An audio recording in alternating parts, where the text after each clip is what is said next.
Hey guys, welcome back to Medical Coding with Blue. So today is the day that I'm doing the Q&A for all the questions that I've received over the past few days. Thank you so much to everybody who submitted a question. I really appreciate it because it lets me know what you guys are thinking about out there. So let's get started. So one of the questions I got was about age. When is it too late? Is it ever too late to start in the field of medical coding? I would say no, it's not too late. It doesn't matter really what your age is because when I was in school, there was women in their mid 40s that were just starting, and they had just decided to do something different with their career time, and they wanted to do something like medical coding. So, and they're still in the field. So, and I've been in for over 10 years. So, I mean, they're in their 50s and they're still working. And some of them are in their 60s and they're still in it. So, I mean, don't let your age get in the way if you are maybe in your 30s or in your 40s and you're trying to decide if you want to get into medical coding or not. I say that it's a good field. I mean, but I'm a little bit I'm a little bit biased. I started in my late 20s, so it's if I would have known about medical coding before, I definitely probably would have started it right out of high school. I mean, that's how rewarding I think it is. So, and it's a sustainable career, in my opinion. Okay, because there's always going to be a need for good medical coders. So, that's just my opinion on that one. So it's never too late, in my opinion. The next question is, does having experience on a floor unit help? I say yes, because anytime you have any kind of background in medical already and you know other people's functions and what they do, I think it helps you as a medical coder. Now, you may not have to interact with them all the time, or you may not even have to deal with them at all. But knowing what they do and what their function is does help. I literally had no medical background when I started. Zero. So if you have zero medical background, you're okay too. But I think the people who've had experience before in a hospital and know people's job functions and what they do, I think they're a little bit more further ahead because of the fact that, I mean, they know what people do.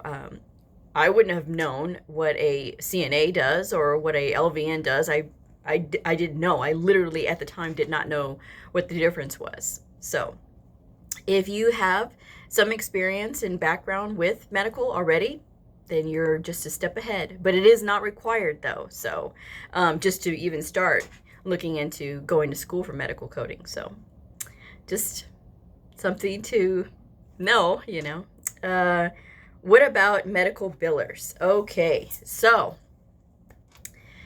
there are people who do just the coding, and then there are people who do just the billing, and there are people who do both. So it really does depend on where you are. If you're working in a hospital, more often than not, they will have a billing office, and there may be coders in there, but that's not their primary function to do billing. Their primary function is to do the medical coding. And that is what I do. I have never billed. I don't have any experience dealing with the insurance company. Although I do have to know different payers and what they will and won't allow. I do have to know some of that. Not a lot, but just some, because sometimes when I have procedures that fall into the multiple categories, I do have to know how many they are willing to pay out for and what to what to report. So while the documentation is there, there's a cap sometimes on some procedures with certain insurance companies. So that's just something to know. If you do know the billing side of the house before you get into coding, you are one step ahead, and in my opinion, you are that much more valuable because you know you've had firsthand experience working with insurance companies. So, and as far as I know, insurance companies are both sides. Some people say they're very hard to deal with, and other people say, oh, it's very easy. I just haven't done it. That's the one thing I haven't done. And so maybe one day, maybe one day I will do it. But as far as I work right now, no, I just do the medical coding. But it is a separate function. You do not, most of the time, you don't have to be certified to work for a medical billing company, because they basically, what they do is they process and they send claims to the insurance companies. So sometimes their technical knowledge doesn't have to be there. Some medical billing companies do require their people to, but a lot of them don't require them to be certified medical coders. So but yes, any knowledge that you have is all the much more better. Okay. And does having more than one credential benefit you? So there is some debate on this, okay? And I will share with you my opinion. When it comes to having multiple credentials, as far as like having a CCA, a CCS, CCSP, or in the instance of the American Academy of Professional Coders, a CPC and CPCI and all this. Okay, so you can be credentialed through both associations if you want. If you want to be an overachiever, basically you can. Some people think it makes you more marketable because certain facilities, certain companies will want you to be a particular credential. Now, if they want you to be a particular credential, it's because they know what kind of background training most of those people have had. So sometimes, people just want AHIMA certified coders, and sometimes they don't mind AAPC certified coders, or you can be either. So it just depends. To me, I don't think that being credentialed through both, if you're basically having the kind of the same credential, is really worth it, because you're basically doubling. And I mean, one is just as good as the other. So I mean, to me, if you have AHIMA, great. If you have AAPC, great. It just depends on your technical ability. You really want to look at technical ability, because while you have this credential, if you are not willing to learn more, and if you're not willing to stretch yourself as a medical coder and make sure that your providers are getting all of the credit that they deserve, then what is the point of having your credential? So that's just my thoughts on that. I have no desire to get another credential through another agency. I will stick with AHIMA. Now, there are other specialty things. There's a credential for like documentation improvement and other technical things, which is good to have. If you want to add more on that way, then that's perfectly fine, because that'll just tell the people that you have a little bit more experience with this, and a little bit more experience with this, and a little bit more with this. So I think that would make you more marketable if you kind of stick with the path, because some people are a CPC and then a CPCI, which is, I guess, instructor, I think. So and then the different designations is maybe outpatient coding, inpatient coding.